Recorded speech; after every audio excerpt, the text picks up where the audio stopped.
Welcome to Lymphatic Insight, your go-to podcast for unlocking the secrets of optimal health through the lens of the lymphatic system. Kindly sponsored by Flowpresso and Flow at Home products. Each episode features enlightening conversations with leading experts as we dive deep into the vital role of the lymphatic system. Tune in and discover how enhancing your lymphatic system can elevate your entire well-being. Dr. Christine is a board-certified naturopathic doctor who has helped thousands of people recover from chronic and complex illnesses. Through online summits, her Spectrum of Health podcast, network of eminence health clinics, and renowned online programs, Dr. Schaffner goes beyond biological medicine, pulling from all systems of medicine and healing modalities, helping patients reclaim their wellness and reveal their brightest light. Dr. Schaffner completed her undergraduate studies in pre-medicine and psychology at the University of Virginia in Charlottesville and her Doctor of Naturopathic Medicine at Pasteur University in Seattle, Washington. With her diverse skill set, Dr. Schaffner seeks to improve access, outcomes, and speed of recovery for patients struggling with chronic, complex, and mystery illnesses. Patients travel from all around the world to reclaim their wellness using her ecosystem and terrain, energy analysis, clear blocks, optimized flow, EECO methodology. We unfortunately had some issues with Dr. Christine Schaffner's audio, which provided background noise. However, we believe the information in this podcast was too important to miss. I'm very excited to have Dr. Christine Schaffner on. I had the pleasure of meeting her, I don't know how many years ago now, thanks to Kelly Kennedy. And we've just been able to entwine each other in each other's lives. And I've always been very admiring of your work in the lymphatic world because, you are very strong, in your approach in the sense of educating. So that's just so great to have you here. Thank you for joining. Oh, it's a pleasure. I'm so glad you're doing this podcast. And I just love that our worlds have connected through our passion for the lymphatic system. Thank you. So we start this with kind of just a fun fact so people get to know you. I mean, your bio is incredible, but let's just learn something a little bit about you. What have you got to share with us today? Well, I thought it would be fun to share with the audience that my dear friend, Julie Neal, and I, when we were at Pasteur University becoming naturopathic physicians, we started the Drainage Club. So we had no idea what we were talking about or no idea what we were doing. But there was something that spoke to us when we learned about these beautiful, complex homeopathic remedies and this idea of, you can really recover any chronic illness or any illness by treating the extracellular matrix. And so we would get the students together. We would host different speakers. And in that time, we were really learning a lot about Soroil and their product line and how they approach things. But it was really quite interesting because I did not get that in any of my other education, other than kind of really what we stirred up together. So it was a really, really exciting time for us. And we both really carried it into our work wholeheartedly. How many years ago was that? I graduated 14 years ago. So in 2010. So this was probably 2008, 2009, around that time. And wow. Julie has a practice in Boulder and she does, complex homeopathy and drainage, for really anybody who walks through the door. And I've been so grateful to have that insight. Of course, I had to learn a lot on the job and patients always teach me how this is not a negotiable when you're really recovering from whatever imbalance your body is struggling with. Well, that's a beautiful segue into let's talk about what your understanding of the lymphatic system is and how it's evolved over time. And more importantly, what you believe is the most crucial role in its ability to maintain health. Just give us, where you see your key insights on the value of this. Yeah, absolutely, Desiree. And, we could probably have a whole conversation about this. And, as I've been mentioning, I've been practicing around 14 years and I've been so grateful to serve people who have these complex mystery illnesses. So these people fall in the, in the gray zone of medicine. The conventional people really don't have any objective labs to really understand how much they're struggling. They often look, so much healthier than who they are. They're not swollen like a, obvious edema patient or lymphedema patient. And they're really on a quest, on a personal journey to recover themselves. They become amazing advocates. And I always say they have their own PhD and, their own health journey because they become so knowledgeable. And really, I think worth looking at the state of chronic conditions today. I really, again, turn back to the roots of this medicine and bioregulatory medicine and Dr. Pishinger and how he really shared that, disease doesn't start in the cell, but the environment around the cell. And I just keep going back to that with whatever label diagnosis a patient has. I go back to that profound understanding in how the lymphatic system is really a critical system to change the epigenetic and mitochondrial expression, translation of our mitochondrial DNA and our DNA, or genomic expression, translation of health or disease. And this lymphatic system is really this, body-wide network. There's really no space that doesn't have lymph in it in the body. And it's this intersection, I believe, of the immune system and also this detoxification of not only normal metabolic waste, but I believe the big reason why people are so sick today is because of the environmental onslaught that we, start even before we're born, we're inundated. And so, of course, I think we can talk in these circles too. There's a whole emotional component to the lymphatic system. I really see this, continuum of these tissues of the fascia with the lymph. And there is this whole idea that we call fascial memory or body memory. And we see profound shifts energetically and emotionally with people who really surrender to allowing this system to work well. And really, again, we can go in and dive into the nitty gritty, but health is really, the flow and the movement of the fluids and the energy in the body. And when we have stagnation, that's really where we see disease. And that can be emotional stagnation, environmental stagnation, immune stagnation, but that all involves the lymphatic system. And, before, we go deeper in this, I just had this patient who taught me, really, I was already tuned into this. And I remember her so, specifically and so sweetly. And she was early when I was, got through my residency and I was taking on my own patients. And she was this very thin, fragile woman. And so she wasn't swollen in any way, but how she recovered her autonomic nervous system and how she recovered her immune system was through weekly lymphatic treatments. And these people, it's so fun how this field has really blossomed in the last 14 years that I've been doing this. But in the early days, it was like underground, you find your lymphatic drainage practitioner. They usually knew who the colonic person was. And then that was gold for your, recovery, to really have that really talented person on your team. So again, wherever you want to take it, but I think it's really foundational for recovering health, and especially for the people who are struggling with a chronic complex illness. So can we just go back to that little bit about the change to the autonomic nervous system for your client and that relationship with lymphatics? Because I see it as a big thing. And, so I just want to understand your concept with that and how you relate the two between lymphatics and our autonomic nervous system. Yeah. There's kind of two directions, kind of the macrocosm and microcosm within the body that we can have this conversation, I feel. One thing I'd love to just plant, because it's something that I'm just an inquiry about and discovering and so observation and researching myself. But when we talk about regulation in the body, we often talk about the autonomic nervous system and how that is really the key for healing and recovery. And this is the wisdom within us that really this communication network within the autonomic nervous system sending signaling through our bodies and neurotransmitters and biophotons and all of this communication that we need for us to have a healthy body. And I believe that's such a big part of healing. I think in our lifetime, Desiree, we're going to discover that the fascia is probably just as important or even more important as a tissue and system of regulation.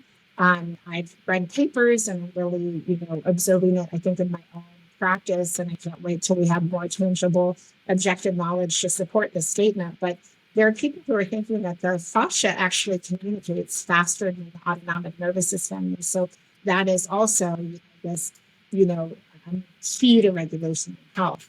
And again, in just meditation, and really, I have no scientific basis for this, but I often think of these two sides of a coin, these systems that are so important for our health. And this is really where disease lies in the body, is that the fascia is this, like this body-wide network that the lymph is within the fascia. And there's really no space in the body without the fascial network. And I kind of think of it as like the feminine nature of regulation. And then the autonomic nervous system, the nerve endings and the cranial nerves are intermeshed within the fascial network, perceiving and responding to information in the spaces between the cells where the lymph begins. And they are using that, that whole system is using that information to again create a healing response or a response that is going to take us away from health. But I kind of think of the autonomic nervous system as the masculine. These are kind of these two sides of the coin of regulation. We need both for sure. And again, to keep both of those healthy, we have to think about the lymph, because that is really intermeshed with this whole picture that I just shared. But I really think that's a big part of looking at regulation and health, the fascia and the autonomic nervous system. And then we can, of course, talk about the lymph and how that intertwines. And of course, we know when the fascia is rigid, so when there's been an injury or you're holding onto something, because lymphatics emotionally, as you said, we're learning more and more, when you hold on, you're holding on from a lymphatic point of view, you're not letting go. Yeah. And because this rigidity in this fascia is impacting that lymphatic drainage, right? So the thing for me is also everything's entwined in some way. We should never look at just one part of the body, but I think you're right. The more we understand fascia and its relationship to health, we can then understand how we get to move and flow in life more easier than what we currently are. And, thank you for sharing that. So how's all this influence your approach? Because you do deal with a lot of chronic conditions, right? So, using this knowledge that you now have, where the lymphatics is part of it, what have you seen the value to that? Yeah, absolutely. So, again, my typical patient might have a history of long COVID, might have a history of Lyme and co-infections, mold illness, different chronic viral infections, parasitic infections, and then an onslaught of environmental toxicity that can look like herbicide and pesticide exposure, amalgam fillings or dental, exposures. We can also see heavy metals, of course, that are more than just mercury. Aluminum is very pervasive in our environment. And then all the persistent organic pollutants that are vast in naming, all of the microplastics now that we have to worry about, and the list goes on, right? And again, there's that trauma piece that, and that emotional body piece that, of course, is interplayed. So when I think about how to approach a patient, I have a very, everyone kind of asks, how do you treat? And I kind of evolve it every year. And right now I talk about regulation and drainage, and then I do a lot of bioresonance. So I say resonance, coherence, and then regeneration. So that's kind of my way. If I would have a system, it's definitely not linear, but those two pieces of the puzzle, I think, that I just shared and started with are really the most overlooked, I would say, when people are trying to get out of a chronic condition. As Americans and, just as humans, we want to end suffering. And as a doctor, of course, I want to end somebody's suffering as fast as possible. However, there's a timing and a rhythm and an unwinding of a body, that is really outside of time and space, and usually in a linear, a perspective. It takes time, right? And we have to really start with, this concept of, interference fields, and whether there's scars impacting the fascia and the electrical system and the lymphatics around it and the energy body, or whether it's these hidden reservoirs of infection that are poisoning our lymphatic system. So no matter how hard we're, working our lymph and draining our lymph, we don't get on top of things that can be things like the oral microbiome, the sinuses, and the tonsils. Those are part of the lymphatic chain that have typically the biggest impact in my patients. There are more, of course, but I find that is kind of where a lot of infection and toxicity lie. And then so if we have chronic microbial influence and chronic stagnation in key locations in the body, again, this is an interconnected network. We see pooling or stagnation or more illness in other tissues. So I often start by, looking at, scars, looking at the nasal microbiome, the oral microbiome, and the tonsils. And then we have a approach. I use neural therapy for scar injections. I also can use neural therapy in the sinuses and the tonsils. I connect every patient with a biological dentist, of course, to do whatever needs to be done safely.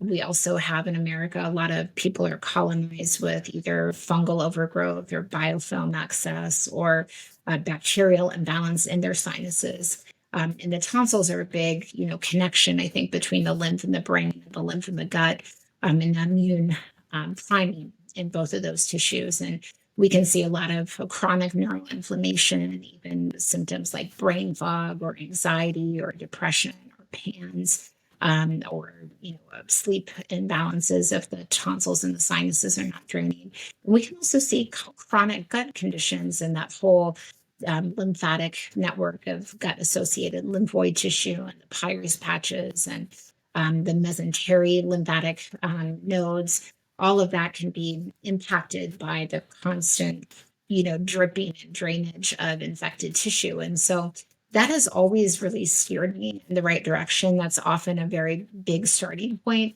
And then we, get that whole body network of lymphatic drainage. And I use things that you've created in my office, like the Flow Presso and the Flow Vibrate.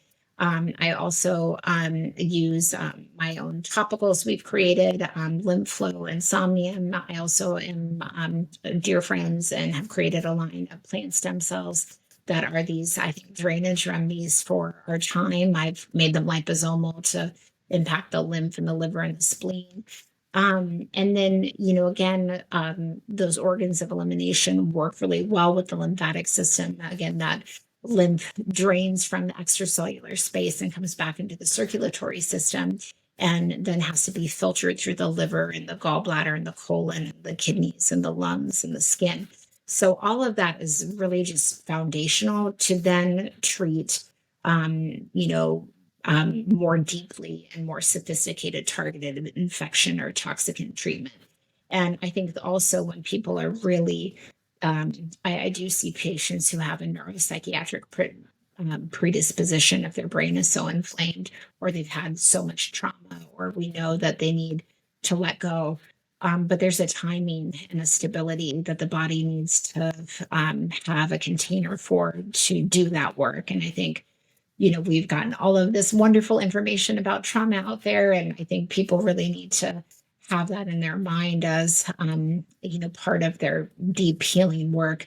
But there's a timing, people really pay me for timing of their modalities and their remedies and the things we're treating. Because what I've learned most from my patients and in life and practicing medicine, there's a timing of everything. And if we push too much or we don't push enough at the right time, that's when people can feel worse or they can feel more inflamed or more sick before they get better. And of course, I like to minimize that as much as possible. So yeah, there's many places to look, but those are my go-to areas for treating the lymphatics. Thank you. I really like the fact that you give someone time, because I do think there is an element of, like you say, we need to feel safe so we can let go. And our environment for the last few years has not been safe by any means. So if I could just lead back to, so we were talking about, drainage versus detox versus drainage, because detox has been a big thing for years, right? Yeah. It's been that thing to do. But I feel myself, the missing link's the drainage component, and you were raising that through that whole conversation. So is that your understanding as well, that if we do not have these pathways open, a little bit like the river flowing, if we're not got that available, then the detox isn't as efficient? Would that be correct? Yeah, how I was trained is that drainage is like supporting the natural physiology and really kind of where, again, we're blocked and allowing those places to, move and communicate better. In detoxification, we're pushing the body. We're using more support to push the body through something that it would do naturally on its own. We have many drainage routes throughout the body, and kind of the key areas that people have taught me over the years, as I mentioned, we have to, again, always think about these endpoints in the lymphatic system. So many great people have taught us to open up the right lymphatic duct and the thoracic duct first, the cervical lymph nodes, and I really would say the posterior cervical chain. You probably know the name better than I do. The pool of lymph in the occiput, where I think a lot of infection, especially in the Lyme world, likes to live. That's really important to drain the cervical lymph nodes to drain. So the health of the vagus nerve can be optimal. And we think upstream, again, if there's anything polluting that cervical lymph node, the tonsils, the oral microbiome, the sinuses, we really need to navigate that. And that allows the brain to drain. So the lymphatic system is such a important system that works really when we sleep. So we have to support circadian biology and then getting people into good levels of deep and REM sleep, to have really great lymphatic activity. And then again, it's a hydraulically connected network. So, the breast tissue is really important for women.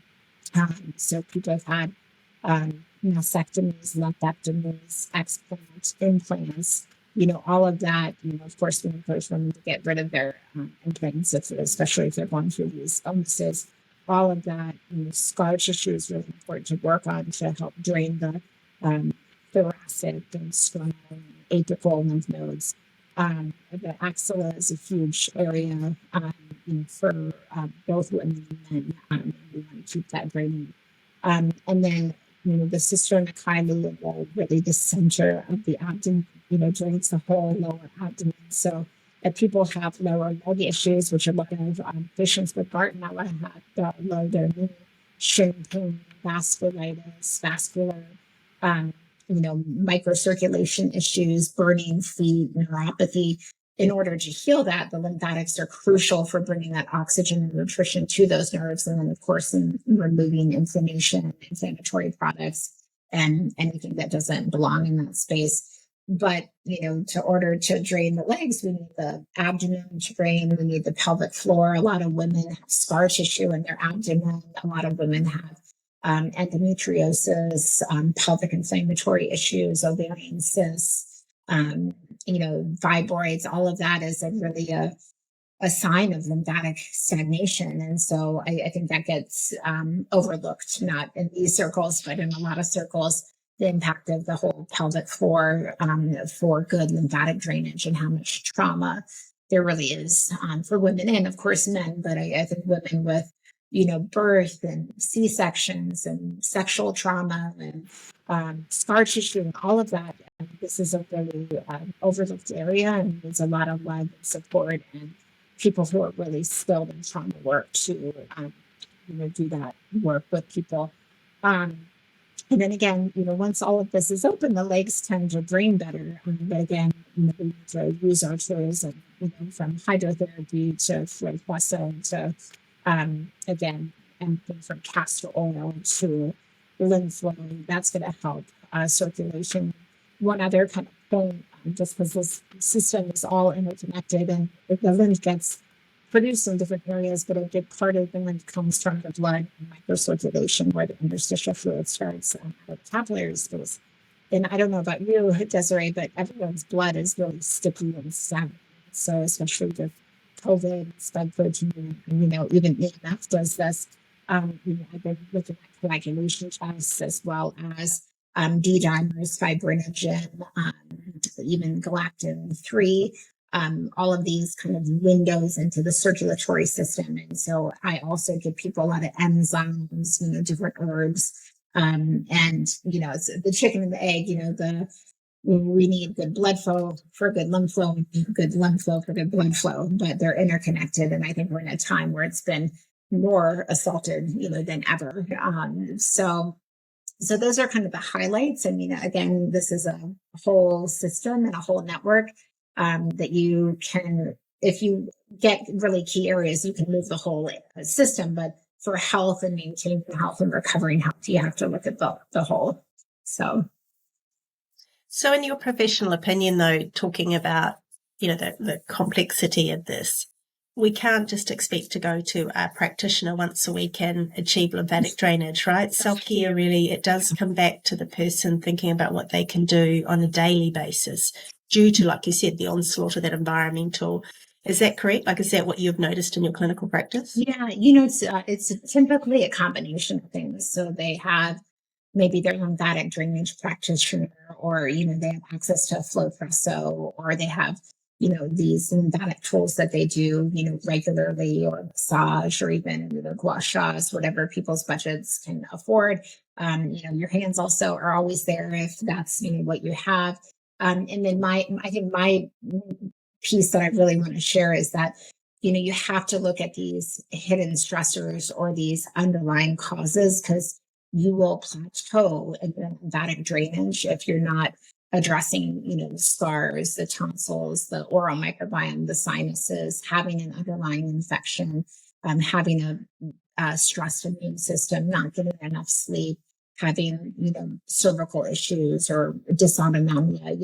You have to understand the root causes, or this alone typically plateaus in the semi-patient population. I think it's across the board, though. When you see you can't, it's like everything now, we're having to own it and get back to maintaining self-care so that we can sustain. Like you said, because there is an onslaught now, no matter where you are in the world, you're being impacted by some sort of environmental or emotional stress. Yes. And we do know stress impacts on lymphatic drainage. Yeah. So what's, for you, like, what's the most common misconception about the lymphatic system that you see? Yeah, I think there's probably so many. I think, first of all, people don't understand that this is like foundational to health. It's not just during treatment, or it's not just like a workshop or one session. Like you said, it's really key to our overall health and longevity. I see people even, talk about skincare, or exosomes, or mitochondrial support, and all of that is really awesome. And I love it, but you can't just add things to a system that doesn't have good lymph flow. It's not going to work as well. You're not going to get to those cellular receptors. You're not going to get to those targets in the tissue. You have to have, a highway that, those remedies could access and get to the target. So I think, again, we think, we have the best remedies. It's of course going to work. I see this with hormones, especially hormonal care. Especially in women who are going through perimenopause and postmenopausal. There's typically in that time of life, if you haven't dealt with your lymph, you have to then, because if you just add hormones to that system, people can have flares, or they don't respond as well. There's many things that have happened that we can, of course, go over, but that's a key, part. Like, that's a time when a lot of women wake up to their health because they have to, because they're not feeling good. And again, it's not just going to be a magic pill or potion that gets them better. It's a lifestyle. And it's a lot of these wonderful tools you've created are there to support you. So I think that would be a misconception. And then I think people don't realize all the tissues and organs and areas, there's really, our body is this whole lymphatic network. It really touches every cell. So I don't think that is highlighted enough, that really, the cells are bathing in the lymph. We call it, it's part of the lymph. We just call them different names. We call it interstitial fluid. So you cannot have cellular health without lymph health. I will always go back to how I was trained in my roots with that.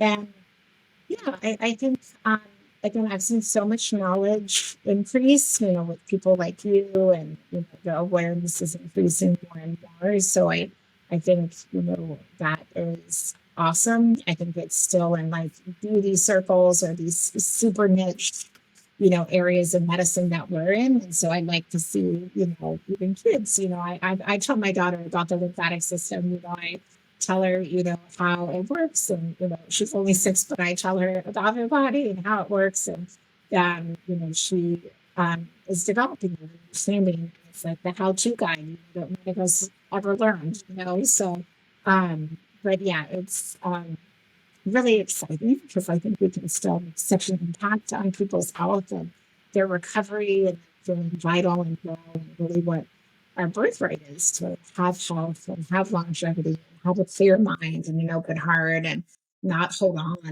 to so much. I've been through a lot in my personal life of Desiree knowing me and my whole practice. I think the last 4 years of my life. I mean, I think we all are challenged with this on a daily basis, but I've had like a, an accelerated, understanding of letting go and not holding on too tightly. Cause then I love Ray's quote, we don't have the room for the light to come in. And so I think it's a beautiful metaphor, for lymph and life and all of these beautiful things. And, you make space for a new chapter, when you can let go. Yeah, that's beautifully put, because I know you have been through a lot, and interesting you brought up menopause. I mean, I went through that, and I'm in the lymph industry, and I still blew up by all these kilos here in New Zealand. So I think I might have like 6 or 8 pounds, and got really fluidy, and my skin changed, and it was terrible. Yeah. And then having to go, hang on, you know, this is my area. I should know better. But it was, by the time I took my amalgams out and watched how that impacted on my heart, because I had had that electric shock, and I was like watching how, but then I had this incredible drainage occur afterwards. And there's still moments I'm managing it now, but I've got myself back, my weight down, and I'm starting to feel better. But that was a cycle of about 1.5, 2 years to be able to, because unfortunately we do not have the lovely you here in New Zealand. Our access to certain clinics isn't quite as available as what it is in the US. And but interesting to see. But it does, like you beautifully put, it comes back to letting go. It comes back to that recognizing, because menopause is about change, right? It's about moving into a different cycle. But that really being fully aware that we are, at the end of the day, responsible for our own health and well-being, that though we can come to the likes of yourself or me and we get some beautiful support and assistance, it still comes back to us deciding, does it serve us anymore to be in this particular frame or, state of mind? And so I'm pleased you brought that, because your Louise Hayes and all that talk about from a lymphatic perspective, what are you holding on to, like I said earlier, and what can you let go of? So I think that was beautiful. So I just want to lead into a couple of your products, because you've got the Lymph Flow and then you've got Somnium, just so that people understand the value that they can bring, because it does sometimes require, like you said, a multifaceted approach. It's not just the hand drainage or the tech. It can be a few different things you have to consider. So just explain those a little bit, please. Oh, thank you. Thanks, Desiree. So, we started with Lymph Flow, and that was really developed with my friend, Dr. Ruggiero, and really his early work in autism looked at how we can drain inflammation in the brain by draining the cervical lymph nodes, so that then the brain can actually drain at night. And that's where we started. And a lot of, my patients, especially in this world, they have issues from like the neck up, right? That's really affecting the whole system. So it's developed to not only support the drainage of the cervical lymph nodes, to help support lymphatic drainage, but that also alleviates stress in the vagus nerve. We can also use it in the posterior chain, because that's where a lot of Lyme co-infections come out, and just different inflammatory stressors, especially people who have instability or injury or pain. Lymph flow is created to help that lymphatic fluid move, and also we deliver through the interstitium, the matrix of this interconnected network, a probiotic blend that makes a peptide that's very, very helpful for the immune system. So we're trying to target movement plus, the immune underlying causes. And then, it's developed, people use it on painful areas, get results. People who can use it on their belly if they feel bloated, or over their liver if they don't want to do a castor oil pack, or over their scars, or just, when you fly, even if you take care of your lymph, you still get the, the ankles or the discomfort, especially on long flights, and you can use it like that. And then Somnium came around because we thought, okay, we know you need to go to sleep for your lymphatic system to work, but it matters the like quality of sleep and the stages of sleep. And so Somnium really helped develop this deepening of all stages, but especially deep and REM sleep when the lymphatic system was most active. And then there's also secondary benefits. Kelly actually started doing this and taught me that she combined the Somnium and Lymph Flow for areas of that are really painful or very stagnant. GABA has a whole host of effects. It helps with anxiety. It helps with deepening relaxation. It helps with pain. We have a lot of crosstalk with GABA in our whole bodies. So those have become like a little, combination, a little set. And I have anecdote after anecdote how helpful they've been for people. And so it's really been a really fun joy to create those for people. It's amazing. And I just want to, stress that lymphatics has only just been learnt about in the last, 12 years. Yeah. And, one of the things they say that you need that 7 to 8 hours quality sleep to drain the brain. Yes. So that's why that benefit of the sleep. But we also know when we're sleeping, we drain lymphatics, right? Because everyone's swelling goes down overnight. So being able to entwine those two is, significant for people when they're trying to recover overall. And, let's all face it, we know the benefits of a good night's sleep, right? We all wake up full of, ready to go. And so I just want to finish on, if there was something that you would really love to be able to put out there in the world around lymphatics, like, what groundbreaking insight or advancement that you'd like to see when it comes to lymphatics, what would it be?